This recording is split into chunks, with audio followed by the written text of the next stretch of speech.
سويت هذا الحلا لأولادي وكلش حبوه. تعالوا وياي خلينا نشوف الطريقة. قطعت الفراولة إلى مكعبات ناعمة، بعدين جبت المشمش وقطعته، وتقدرون تسوون أي فاكهة تحبوها.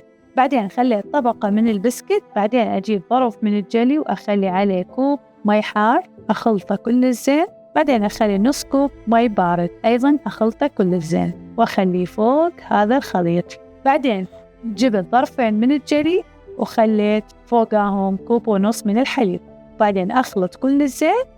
خليت 4 ملاعق من القشطة وخلطت الخليط كل زين. وراها أخلي كل هذا الخليط على القالب وأخليه بالثلاجة من 4 إلى 6 ساعات. بعدين أطلع الخليط من الثلاجة، وهذا هو شكله كلش حلو وبالعافية.